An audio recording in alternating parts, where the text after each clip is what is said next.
Hello everyone, welcome to science section. Science section में हम chapter number 16 पढ़ रहे हैं। अभी तक हमने 15 चैप्टर क्लास 8 के कंप्लीट कर लिए हैं। अगर आपने नहीं देखे तो प्लीज़ उन्हें देख लीजिए।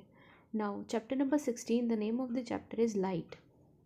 ठीक है, हमने क्लास 6 और 7 दोनों में ही लाइट चैप्टर पढ़ा है। इसमें हमने देखा है कि हम किसी भी ऑब्जेक्ट को कैसे देख पाते हैं, how things are visible to us. हमें कोई भी चीज़ क्यों दिखाई देती है, क्योंकि जो भी लाइट रहती है वो किसी ऑब्जेक्ट के थ्रू रिफ्लेक्ट की जाती है।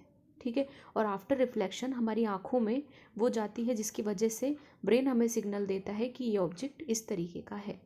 ठीक है, तो यही चीज़ जो है, यही चीज़ हम जानने चाह रहे हैं कि रिफ्लेक्शन क्या होता है। ठीक है, रिफ्लेक्शन कैसे होता है, कोई ऑब्जेक्ट कैसे रिफ्लेक्ट करता है, हम अपनी इमेज जो है मिरर में कैसे देखते हैं। ठीक है, ये सारी चीज़ें हम इस चैप्टर में पढ़ने वाले हैं। तो स्टार्ट करते हैं। What makes things visible. कैसे आपको कोई चीज़ दिखाई देती है। Light helps us to see objects. Light जो है हमें हेल्प करती है किसी भी ऑब्जेक्ट को देखने के लिए। We can not see objects in the dark. क्या हम अंधेरे में कोई चीज़ देख पाते हैं? नहीं। ठीक है, an object becomes visible when light emitted और reflected by it reaches our eyes. यानी कि हमें कोई भी चीज़ तभी दिखाई देती है जब या तो लाइट एमिट हो रही है उससे, या फिर कोई लाइट को वो रिफ्लेक्ट कर रहा है। ठीक है, और हमारी आँखों में जब भी लाइट जाती है तब हमें ये दिखाई देती है। जैसे कि यहाँ पे एक टॉर्च या बल्ब जल रही है और यहाँ पे एक सेल रखा हुआ है। अब ये सेल हमें कैसे दिखाई देगा? क्यों? यहाँ से लाइट इसके ऊपर स्ट्राइक होगी और आफ्टर रिफ्लेक्शन हमारी आँखों में जाएगा ये लाइट। ठीक है, तो ये रिफ्लेक्टेड रे जो है, यही इसी की वजह से हमें ये सेल दिख पा रहा है। ठीक है, वैसे ही यहाँ पे जो एमिटेड लाइट है ये डायरेक्ट हमारी आँखों में जा रही है, जिसकी वजह से हमें पता चल रहा है कि ये क्या है, एक बल्ब है। ठीक है, वैसे ही यहाँ पे कोई ऑब्जेक्ट रखा हुआ है, ये कैसे दिखाई देगा? टॉर्च की लाइट जो है इसके ऊपर गिरेगी और आफ्टर रिफ्लेक्शन हमारी आंखों में जाएगी। इसकी वजह से हमें ये ऑब्जेक्ट क्या है, ये टॉय क्या है, विजिबल है। सेम चीज़ यहाँ पर कोई भी चीज़ हो वो तभी दिखाई देगी जब रिफ्लेक्टेड रे हमारी आंखों में जाएगी, तभी ना। Reflection of light. Reflection of light क्या होता है? When light falls on a polished और shiny surface it changes its direction. यानी कि जब लाइट किसी पॉलिश्ड और शाइनी सरफेस पे गिरती है तो वो अपनी डायरेक्शन को चेंज कर देती है। इसी को बोलते हैं रिफ्लेक्शन ऑफ लाइट। जैसे कि ये एक प्लेन मिरर है, इसके ऊपर हम टॉर्च जलाएंगे तो ये जो टॉर्च की लाइट है वो इस डायरेक्शन में रिफ्लेक्ट हो जाएगी। तो इसी को क्या कहते हैं? Reflection of light. जहाँ पर अगर हम यहाँ पे जहाँ पे ये स्ट्राइक हो रही है वहाँ पर अगर हम एक लाइन ड्रॉ करें, जिसे कि हम बोलते हैं नॉर्मल। ठीक है, और यहाँ से जो ये एंगल बनेगा इन दोनों के बीच में उसे बोलेंगे एंगल ऑफ इंसिडेंस, और यहाँ पे जो एंगल बनेगा इसको बोलेंगे एंगल ऑफ रिफ्लेक्शन। ठीक है, जैसे कि टॉर्च है, ये किसी भी सीढ़ी पर गिरी, उसके बाद आफ्टर रिफ्लेक्शन यहाँ पे इसका एक पूरा अच्छा वाइट स्क्रीन पे इसका इमेज दिखेगा। तो ये क्या है एक्चुअल में? यहाँ पे ये क्या है? इंसिडेंट रे है, और ये क्या है? रिफ्लेक्टेड रे है। ठीक है, so this is all about the reflection of light. और ओके, इसको थोड़ा ध्यान से पढ़ते हैं। The ray of light which strikes the surface is called incident ray. जो लाइट इस पॉलिश्ड सरफेस पे स्ट्राइक हो रही है, गिर रही है, उसे क्या बोलते हैं? Incident ray. एंड द रे which comes back after reflection is called reflected ray. After reflection जो ये रे जा रही है इसको क्या बोल रहे हैं हम? Reflected ray. The perpendicular line drawn at the point of incidence. यहाँ पे जो पॉइंट ऑफ इंसिडेंस है, यहाँ पे हम जो लाइन ड्रॉ कर रहे हैं इसको क्या बोल रहे हैं? नॉर्मल।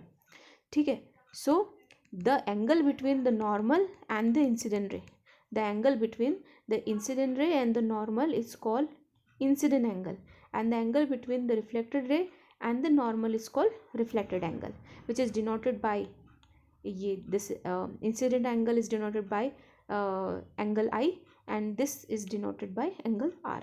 ठीक है, so the angle of incidence is always equal to the angle of reflection. यानी कि एंगल ऑफ इंसिडेंस हमेशा किसके बराबर होगा? एंगल ऑफ रिफ्लेक्शन के। ये हमेशा बराबर होते हैं। अगर ये 60 डिग्री है तो ये भी 60 डिग्री होगा, ये 45 डिग्री है तो ये भी क्या होगा? 45 डिग्री होगा। ठीक है, नाउ लॉज ऑफ रिफ्लेक्शन। क्या लॉज हैं इसके? इसके 2 लॉज हैं। सबसे पहला लॉ है कि the angle of incidence is equal to the angle of reflection. यानी कि angle of incidence is always equal to the angle of reflection. यानी कि जैसे कि आप देख रहे हो यहाँ नॉर्मल से जो रेड लाइट है उसका जो एंगल है वही यहाँ से इसका जो रेड लाइट का एंगल है वो बराबर है, ब्लू लाइन का बराबर है, ग्रीन लाइन का बराबर है, पिंक लाइन का बराबर है। तो इस तरीके से हम बोल सकते हैं कि जो एंगल ऑफ इंसिडेंस है वो एंगल ऑफ रिफ्लेक्शन के बराबर है। ठीक है, the incident ray and the reflected ray and the normal at the point of incidence all lie in the same plane. यानी कि जो इंसिडेंट रे है, नॉर्मल है और रिफ्लेक्टेड रे है, तीनों कहाँ पर है, एक ही लाइन में, मतलब एक ही जगह पर एक ही पॉइंट पर मतलब गिरते हैं या वहीं पर होते हैं, जैसे कि यहाँ पे भी आप देख रहे हो। तो ये क्या है, यहाँ ये इसका लॉ है, सेकेंड लॉ, कि incident ray, the reflected ray and the normal at the point of incidence all lie in the same plane, कि सभी एक ही प्लेन में होंगे। ठीक है, नाउ दिस इज़ द मतलब एक एक्सपेरिमेंट है कि आप कैसे पता लगाओगे कि इंसिडेंट एंगल और रिफ्लेक्टेड एंगल बराबर है। जैसे कि यहाँ पे हम देख रहे हैं कि 20 डिग्री एंगल पे हम कोई भी रे यहाँ पे स्ट्राइक कर रहे हैं, जो इंसिडेंट एंगल है वो 20 है, और यहाँ से जो नॉर्मल है, ये नॉर्मल है, यहाँ से यहाँ देखोगे आप तो ये भी रिफ्लेक्टेड रे भी जो है वो 20 डिग्री के एंगल से रिफ्लेक्ट होगी। ठीक है, अगर हम यहाँ पे एंगल चेंज करेंगे तो यहाँ पे भी एंगल सेम चेंज होगा। ठीक है, now images formed by a plane mirror. कैसे इमेजेस फॉर्म होती है प्लेन मिरर से?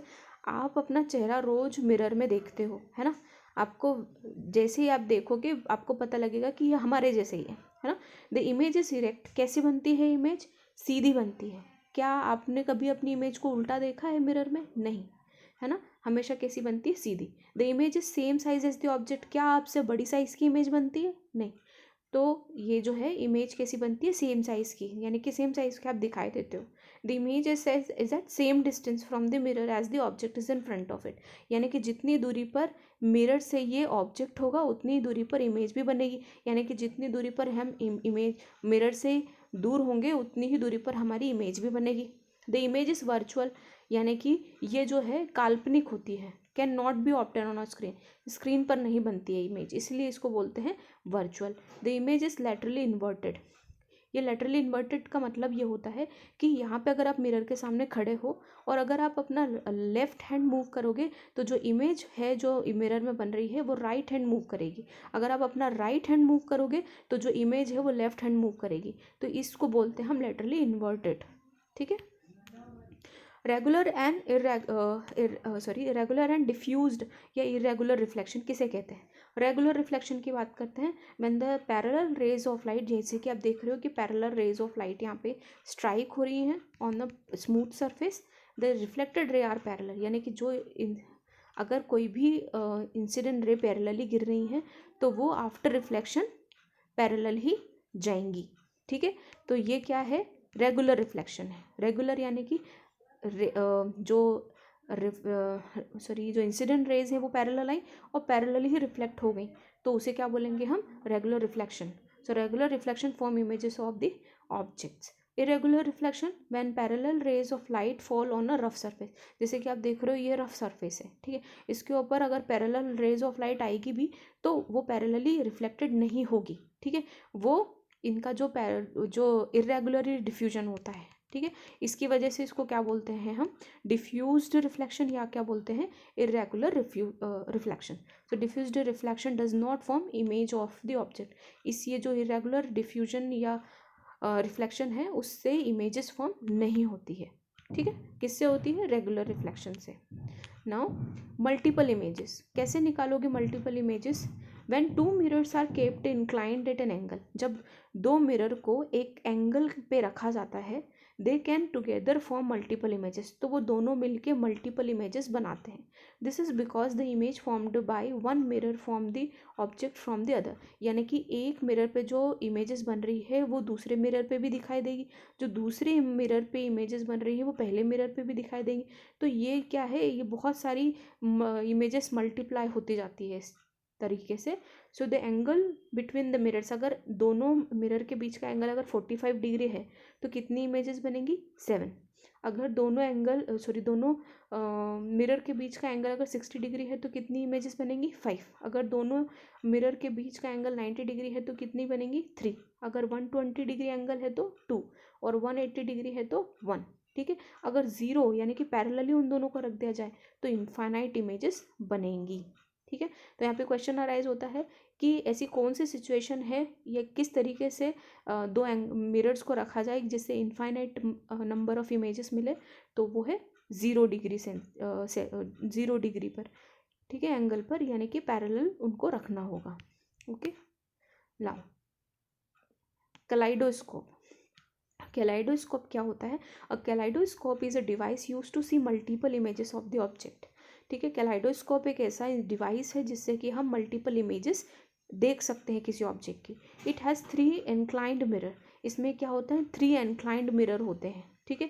Eight an angle of 60 degree. इन तीनों के बीच का क्या है, जो एंगल है वो कितना है? 60 डिग्री।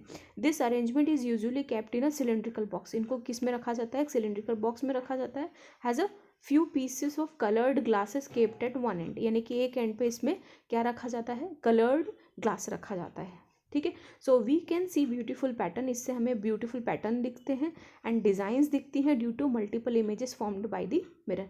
क्योंकि ये जो 60 डिग्री के एंगल पे जो मिरर रखे हुए हैं इनमें बार बार जो है ये इमेजेस फॉर्म करते रहते हैं, जिसकी वजह से हमें पैटर्न्स दिखाई देते हैं। जैसे कि आप ये देख रहे हो, ये पैटर्न्स हमें कैलाइडोस्कोप में दिखाई देते हैं। The next topic is dispersion of light. Okay, so here dispersion of light. The sunlight or white light is a mixture of 7 color. जो सनलाइट आप देखते हो वो एक्चुअल में वाइट दिखाई देती है, पर वो हाँ 1 मिनट भैया आ रही हूँ।